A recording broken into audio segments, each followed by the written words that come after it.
Sejam muito bem-vindos a esta série de estudos bíblicos aos pés de Jesus.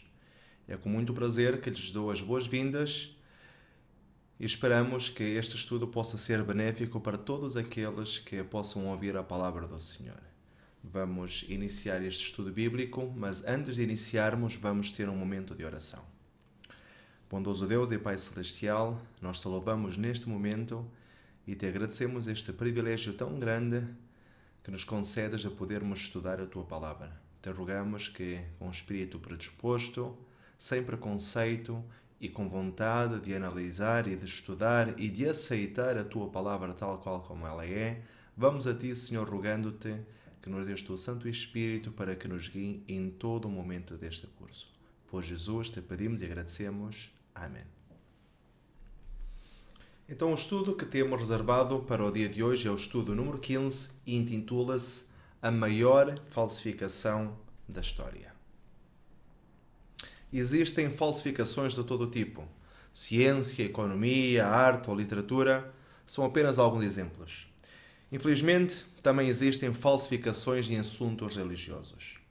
Estas falsificações foram subtilmente introduzidas no cristianismo. A prática pagã de adoração ao sol para substituir um dos 10 mandamentos é a falsificação mais fatal de todo o tempo. O culto ao sol é o culto mais antigo que existe no mundo. Os deuses Tammuz, Mitra, Aurora, Marduk, Baal, Ra, Osíris e Samas representavam o sol. Há algum tempo foi encontrado o corpo mumificado de um jovem de aproximadamente 25 anos. E foi encontrado a 6.000 metros de altura, no pico do Cerro del Toro, que fica na Cordilheira dos Andes, perto da província de San Juan, na Argentina. Investigações arqueológicas demonstram que os incas sacrificavam os seus jovens e as suas jovens mais bonitas ao deus Sol, deixando que as eternas neves dos picos mais altos mantivessem estes corpos congelados ao lado do retângulo de pedra erguido em adoração, nos locais mais próximos ao Sol. Uma adoração ao Sol oculta. Que abominação viu o profeta Ezequiel em visão? Ezequiel 8,15. E disse-me: vês isto, filho do homem? Ainda tornarás a ver abominações maiores do que esta. E levou-me para o átrio interior da casa do Senhor, e eis que estavam à entrada do templo do Senhor, entre o pórtico e o altar, cerca de 25 homens, de costas para o templo do Senhor, e com os rostos para o oriente, e eles, virados para o oriente, adoravam o sol. Então me disse: vês isto, filho do homem? Há porventura coisa mais leviana para a casa de Judá do que tais abominações que fazem aqui? Havendo enchido a terra de violência, tornam a irritar-me, e eis-los a chegar o ramo ao seu nariz.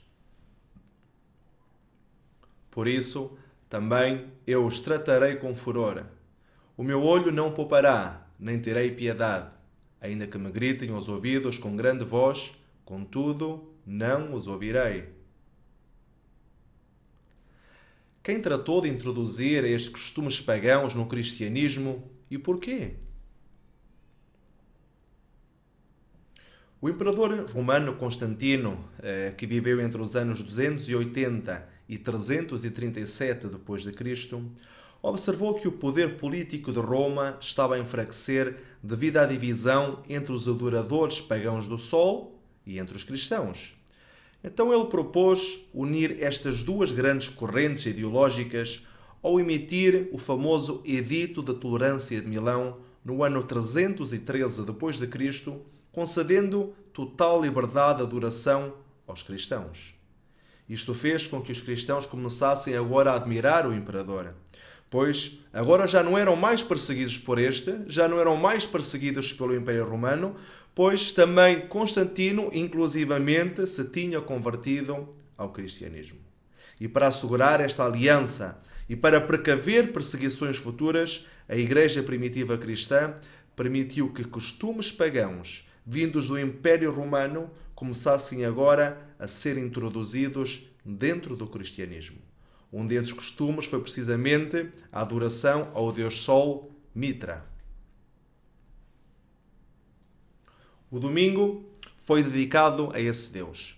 Inclusivamente, nos dias de hoje, domingo em inglês diz-se Sunday, em alemão Sonntag, que na tradução ambos significam dia do sol.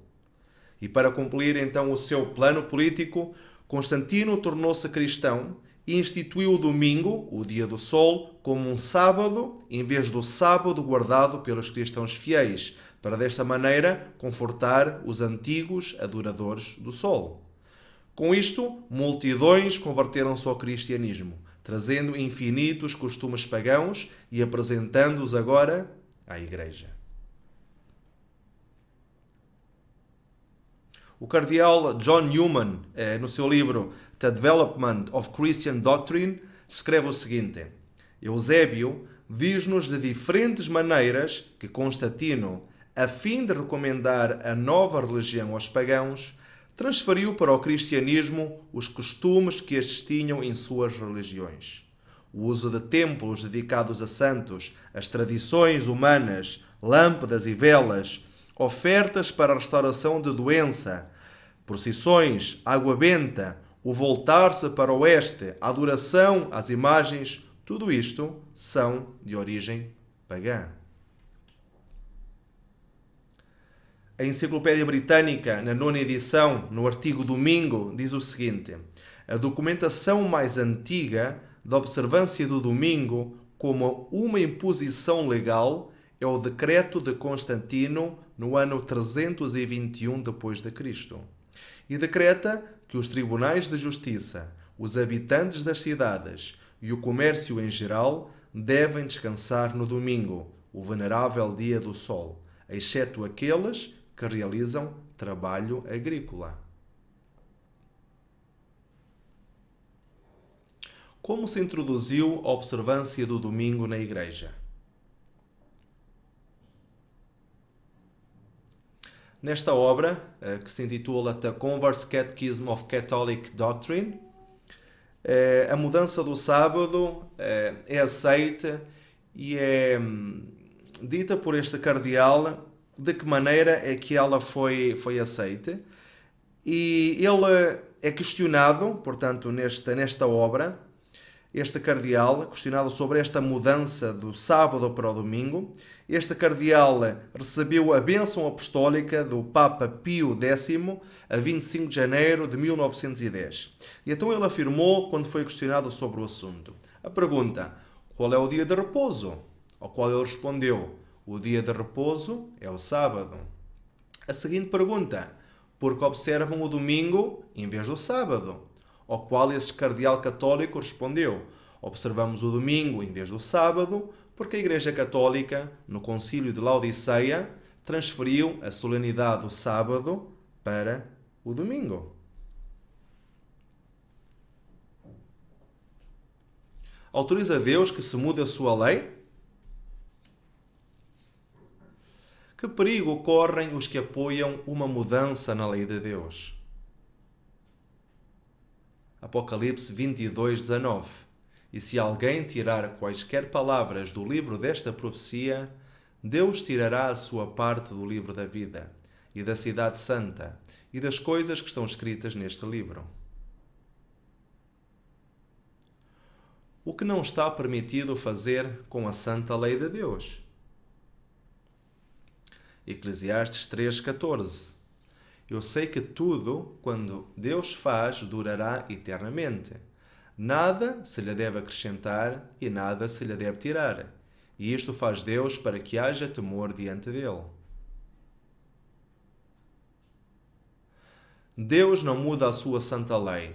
Em Malaquias 3:6, na primeira parte, ou em Tiago 1:17, podemos ver isto claramente. A sua lei seria válida por 1000 gerações, segundo Deuteronômio 7:9. E o fato dos 10 mandamentos terem sido escritos pelo próprio dedo de Deus em 2 tábuas de pedra demonstra a sua importância e o seu caráter imutável. O mandamento da Santa Lei, que ordena guardar o sábado como o dia de repouso, é o quarto. E podemos lê-lo em Êxodo, capítulo 20, versículos 8 a 11. Mudou Jesus a lei de Deus ou o dia de repouso?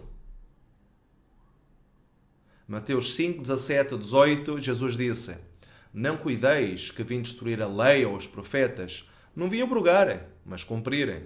Porque em verdade vos digo que, até que o céu e a terra passem, nem um jota ou um til se omitirá da lei, sem que tudo seja cumprido.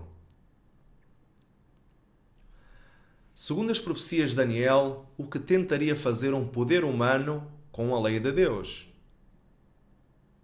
Daniel 7,25 diz o seguinte: E proferirá palavras contra o Altíssimo, e destruirá os santos do Altíssimo, e cuidará em mudar os tempos e a lei. E eles serão entregues na sua mão por um tempo e tempos e a metade de um tempo.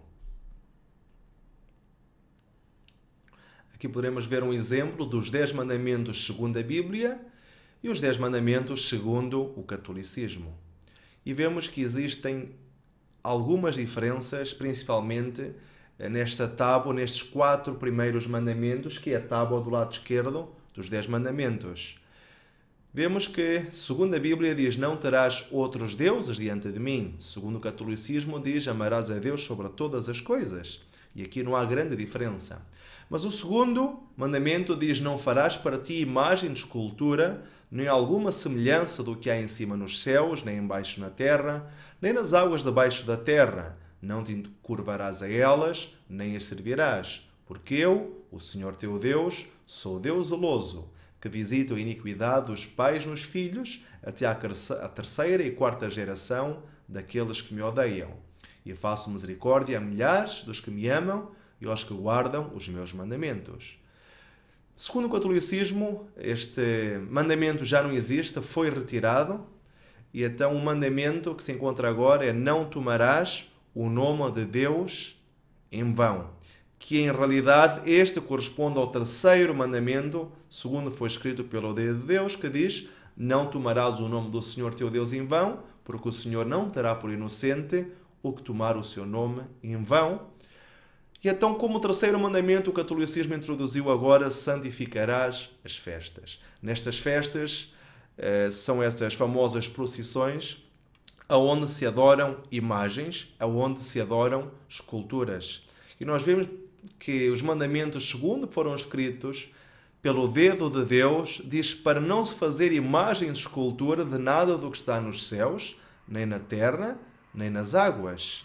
Infelizmente, esses 2 mandamentos foram alterados para unicamente seguir as tradições humanas. O 4º mandamento, segundo a Bíblia, diz: lembra-te do dia do sábado para o santificar. 6 dias trabalharás e farás toda a tua obra, mas o 7º dia é o sábado do Senhor teu Deus. Não farás nenhuma obra, nem tu, nem teu filho, nem tua filha, nem o teu servo, nem a tua serva, nem o teu animal, nem o teu estrangeiro que está dentro das tuas portas. Porque em 6 dias fez o Senhor os céus e a terra, o mar e tudo o que neles há, e ao 7º dia descansou. Portanto, abençoou o Senhor o dia do sábado e o santificou. Infelizmente, na lei, segundo o catolicismo, este mandamento não existe, foi retirado, e o mandamento que poderemos encontrar é: honrarás a teu pai e a tua mãe.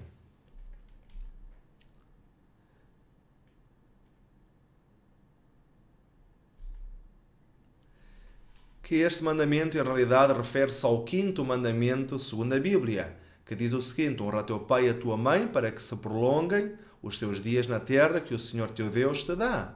E aqui vemos agora que existe um mandamento a menos, segundo o catolicismo, porque já temos o não matarás no 5º, quando em realidade corresponde ao 6º. Depois, não cometerás atos impuros, que se refere ao não adulterarás como o 6º, mas, segundo a Bíblia, é o 7º. Depois temos o não furtarás no 8º, segundo a Bíblia, e segundo o catolicismo é o 7º. O 8º, não levantarás falso testemunho nem mentiras, segundo o catolicismo, mas este é o 9º, segundo a Bíblia.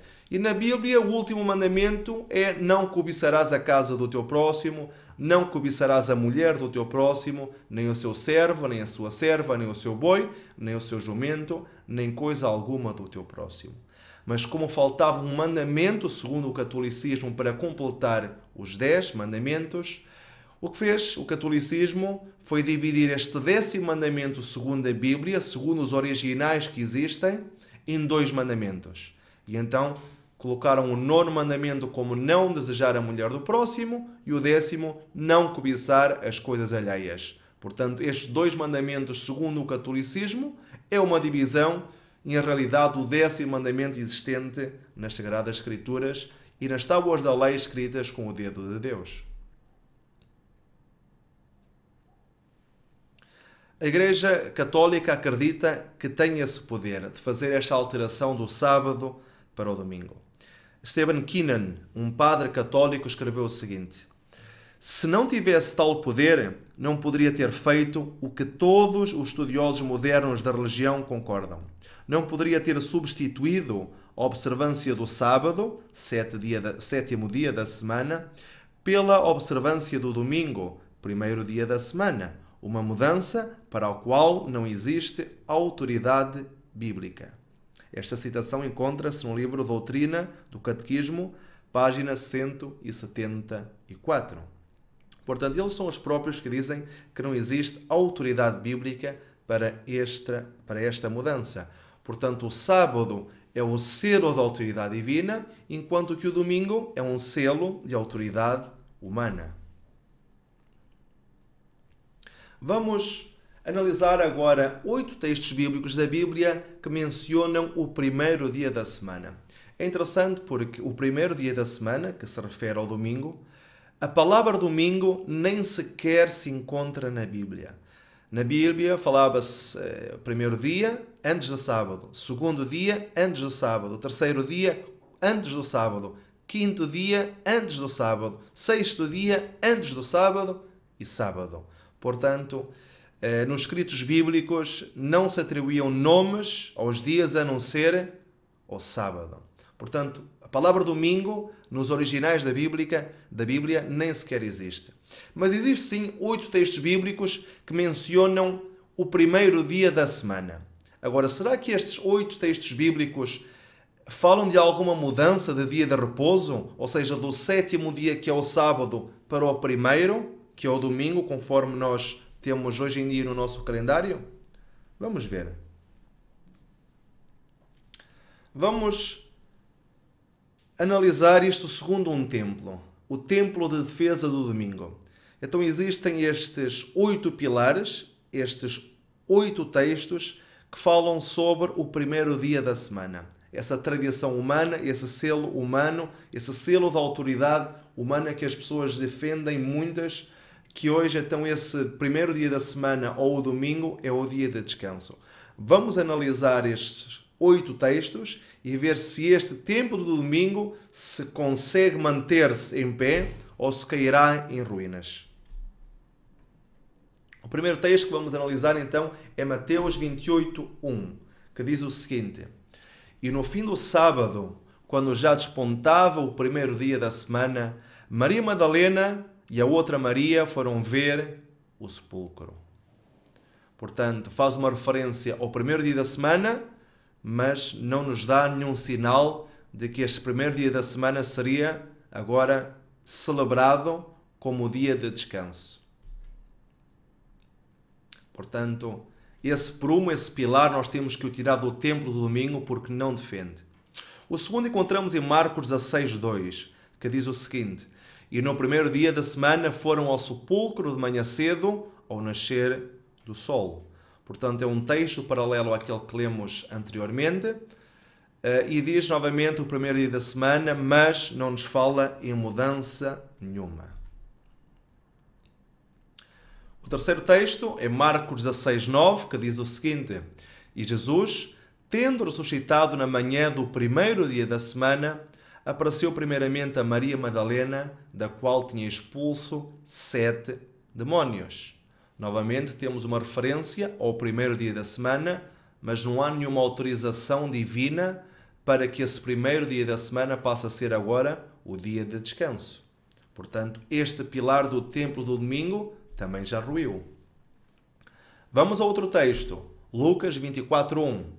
Diz o seguinte: E no primeiro dia da semana, muito de madrugada, foram elas ao sepulcro, levando as especiarias que tinham preparado e algumas outras com elas. É interessante este texto porque, novamente, diz que foram no primeiro dia da semana. Não há nenhuma alusão a uma mudança de dia de descanso, mas é interessante que diz que no primeiro dia da semana que elas foram ao sepulcro e que levaram as especiarias. É interessante porque quando Jesus se sacrificou por esta raça humana, foi numa sexta-feira, e estas mulheres que acompanhavam Jesus estavam prontas, estavam preparadas para fazer o serviço de unção. Geralmente ungiam com várias especiarias o corpo para o preparar então para entrar dentro do local onde ia descansar. O que é interessante é que, chegando-se o dia de repouso, que era o sábado, e isto foi depois já da morte de Jesus, elas já não foram trabalhar. Portanto, elas já não fizeram este serviço a Jesus. O dia de descanso era tão importante que elas não chegaram ao ponto de preparar o corpo de Jesus. Então esperaram pelo primeiro dia da semana, portanto esperaram que passasse o sábado, para aí sim levarem as especiarias e prepararem então o corpo de Jesus. Agora, o que é certo é que, novamente, este texto não fala em nenhuma mudança do sábado para o domingo. Portanto, novamente, este pilar terá que ruir. Vamos a outro texto, João 21, que diz o seguinte: E no primeiro dia de semana, Maria Madalena foi ao sepulcro de madrugada, sendo ainda escuro, e viu a pedra tirada do sepulcro. Novamente, não fala de nenhuma mudança. João 20:19. Por que motivo se reuniam os discípulos no primeiro dia da semana? E o texto diz-nos: Chegada, pois, a tarde daquele dia, o primeiro da semana, e cerradas as portas onde os discípulos, com medo dos judeus, se tinham ajuntado, chegou Jesus e pôs-se no meio e disse-lhes: Paz seja convosco. Este é um texto interessante porque algumas pessoas que defendem o domingo como o dia de adoração dizem claramente que aqui os discípulos se juntaram no primeiro dia da semana, que se reuniram no primeiro dia da semana. Mas o texto é claro e diz-nos que isso foi por um motivo especial. E foi porque eles estavam com medo dos judeus. Eles estavam a ser perseguidos pelos judeus. E eles não se conseguiram reunir antes. E então eles reúnem-se agora no primeiro dia da semana, porque foi a única hipótese que eles tiveram para se reunir devido a esta perseguição judaica. Como não fala de nenhuma mudança, esse pilar também teve que ruir. Porque alargou Paulo um culto em Troas na noite de um primeiro dia da semana, o que fez no dia seguinte, ao amanhecer. Atos 27 diz-nos o seguinte: E no primeiro dia da semana, ajuntando-se os discípulos para partir o pão, Paulo, que havia de partir no dia seguinte, falava com eles e prolongou a prática até à meia-noite. Temos que entender algo muito interessante, porque muitas pessoas utilizam este texto para defender que se juntaram os discípulos para partir o pão no primeiro dia da semana. E então que esta é uma prova de que a solenidade do sábado foi transferida para o domingo. Mas temos que entender o porquê que os discípulos se juntaram no primeiro dia da semana. E o texto é claro, diz que ele tinha que partir no dia seguinte. Mas há algo que nos salta mais à vista, que ele falava com eles e prolongou a prática até à meia-noite. E isto é muito importante porquê? Porque naquele tempo o dia não terminava à meia-noite, como nos dias de hoje, mas terminava ao pôr do sol. Portanto, esta é uma situação que se deu depois do pôr do sol de sábado. Muitas situações mostram que Paulo se costumava reunir aos sábados, mas desta vez, como ele tinha que partir no dia seguinte, ele prolongou a sua prática até à meia-noite. Como a meia-noite já passava do pôr do sol, referia-se ao primeiro dia da semana. Mas eles, quando se reuniram inicialmente, portanto terá sido no sábado. Mas Paulo, tendo que partir, prolongou então a sua prática, o seu tema, a sua conversa, até à meia-noite, referindo-se naquele tempo, naquela altura, já ao primeiro dia da semana. Aliás, mesmo esta questão de partir o pão, nós vemos que era algo que se fazia diariamente. Nós, quando lemos Atos 2,46, podemos ler o seguinte: e perseverando unânimes todos os dias no templo, partindo o pão em casa. Quer dizer que isto era um costume que se fazia todos os dias, não era unicamente no sábado, nem unicamente no primeiro dia da semana. Era uma prática comum que se fazia diariamente. Portanto, também neste texto não nos fala de nenhuma mudança do sábado para o domingo. Portanto, também esta coluna terá que ruir. Ao dar o conselho de separar uma oferta para os pobres de Jerusalém, é referenciado que deveria ser numa reunião, ou deveria guardar-se separadamente.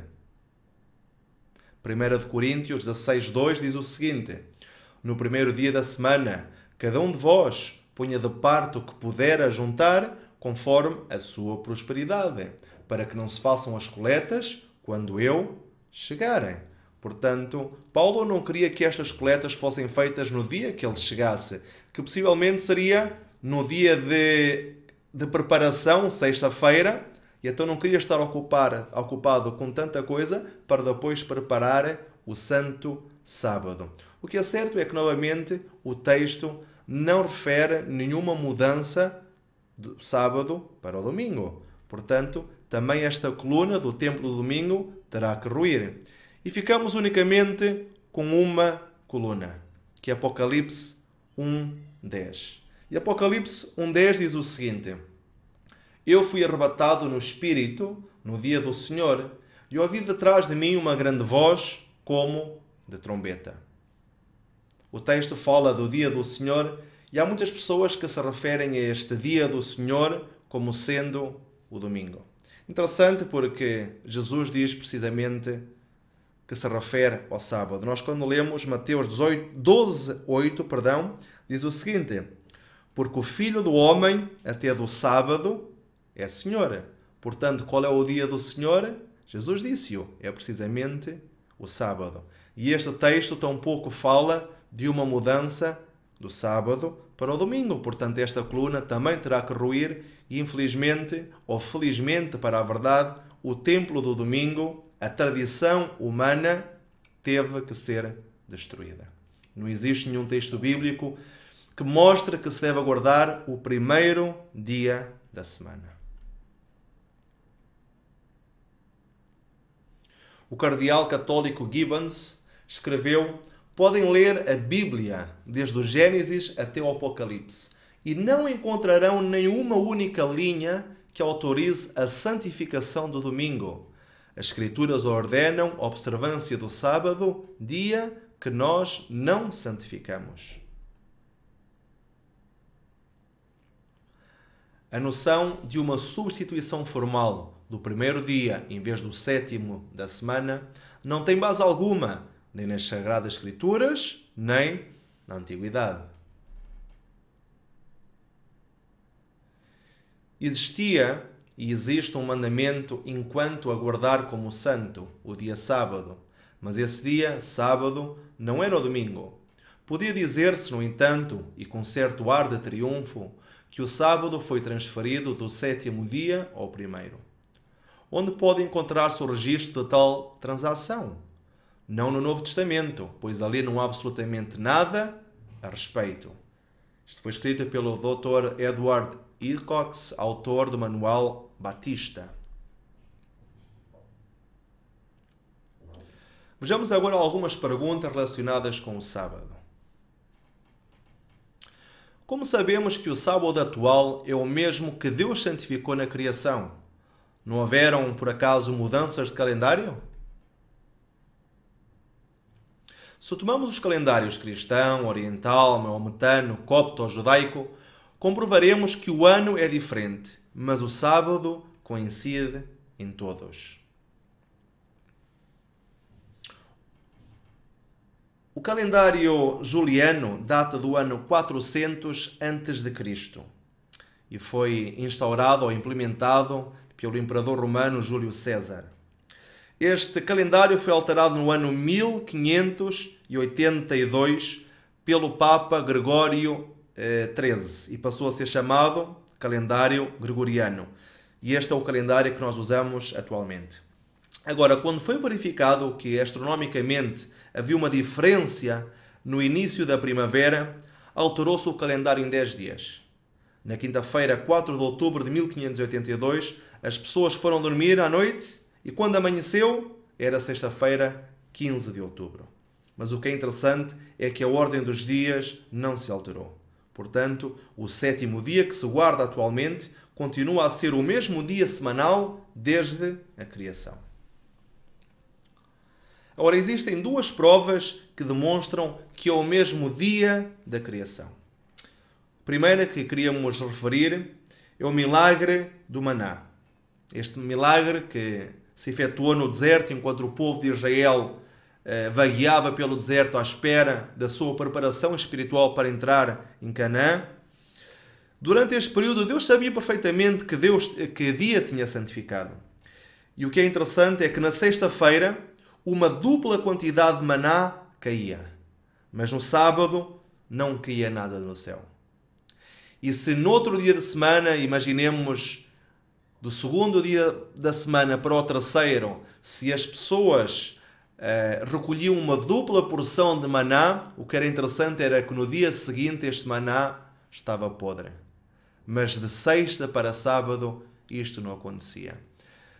Isto nós podemos ler esta história em Êxodo 16. É interessante porque esta história deu-se ainda antes de Deus ter dado os 10 mandamentos ao povo de Israel. Portanto, isto era um costume que já era transmitido ou que já deveria ser ensinado a todas as pessoas desde o Gênesis. Costume que foi perdido depois no Egito, quando o povo de Deus esteve cativo durante 400 anos.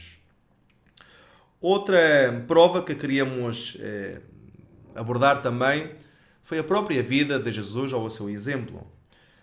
Jesus, durante os seus 33 anos de vida, sendo judaico, ele guardou o sábado. A pergunta é, guardaria Jesus um dia falso, sendo Jesus Deus também? Os seus próprios discípulos guardaram o sábado também. Nós podemos ver isso em Lucas 4,16, em Lucas 23, 54 a 56, por exemplo, e muitos outros textos. Aliás, nós quando analisamos a igreja primitiva cristã, era costume também, logo nos seus primórdios, durante o tempo dos discípulos, que o dia que se guardava era sim o sábado e não o domingo. Aliás, o grande historiador judaico, Flávio Josefo, aborda claramente essa questão e diz que o dia que se guardava nessa altura era precisamente o sábado e não o domingo. A que tipo de sábados se refere Paulo em Colossenses 2, 16 a 17? Aos dias de repouso cerimoniais, que eram sombra de Cristo, ou ao sétimo dia? Na lei cerimonial de Moisés, escrita num livro, aparecem 7 festas que se festejavam anualmente em diversas datas. Estas festas da Páscoa, dos Pães Asmos, Pentecostes, trombetas, da expiação e das cabanas, chamavam também sábados ou descanso. E nada tem a ver com o quarto mandamento. Eram apenas sombras ou símbolos que apontavam para Cristo, tal como é descrito em Colossenses. Agora a pergunta, é assim tão importante a guarda do sábado? Não é a mesma coisa se nós guardarmos outro dia? Será que nós podemos confiar no nosso parecer? Vejamos o que diz a Bíblia. Provérbios 16, 25, diz o seguinte: há um caminho que parece direito ao homem, mas o seu fim são os caminhos de morte. A maioria das pessoas guarda o domingo. Podem estar tantas pessoas enganadas? Quem se perderá? Mateus 7, 21 diz o seguinte: nem todo o que me diz Senhor, Senhor entrará no reino dos céus, mas aquele que faz a vontade do meu Pai, que está nos céus. Portanto, não se trata de estar do lado da maioria ou da minoria, mas sim do lado de Jesus. Mateus 7, versículos 13 e 14 diz: Entrai pela porta estreita, porque larga é a porta e espaçoso o caminho que conduz à perdição, e muitos são os que entram por ela. E porque estreita é a porta e apertado o caminho que leva à vida, poucos há que a encontrem. Agora, alguns argumentam, mas meus pais e os meus avós guardaram o domingo, eu não quero ser diferente. A pergunta que eu lhes faço é a seguinte: quem julgará Deus? Aqueles que pecaram por ignorância ou aqueles que pecam conscientemente? Conclusão. Como chamam as profecias aos restauradores do sábado como o dia de repouso? Isaías 58:12 diz: E os que de ti procederem edificarão as antigas ruínas, e levantarás os fundamentos de geração em geração. E chamar-te-ão reparador das rupturas, e reparador das veredas para morar. Como chama o Senhor ao sábado, e que bênçãos nos traz este dia? Isaías 58:13 diz o seguinte: Se desviares o teu pé do sábado, de fazeres a tua vontade no meu santo dia, e chamares ao sábado deleitoso, e o santo dia do Senhor, digno de honra, e honrares não seguindo os teus caminhos, nem pretendendo fazer a tua própria vontade, nem falares as tuas próprias palavras, então te deleitarás no Senhor, e te farei cavalgar sobre as alturas da terra, e te sustentarei com a herança do teu pai Jacó, porque a boca do Senhor o disse. Portanto, neste momento podemos agradecer ao nosso Senhor por dar-nos a claridade de qual é o verdadeiro dia de descanso. E o sábado não é unicamente um descanso. Nós poderemos ver no relato do Gênesis que o ser humano foi criado no sexto dia. E o ser humano, ao ser criado no sexto dia, Adão, ao ser criado no sexto dia, não necessitava descansar um sétimo dia. Adão não estava cansado das suas obras, não tinha feito nada. Mas Deus deixou este memorial como um dia sagrado, um dia separado para nós estarmos em comunhão com Ele. Para nós deixarmos todo o nosso trabalho, para nós deixarmos todos os nossos pensamentos e para nos deleitarmos unicamente no Senhor.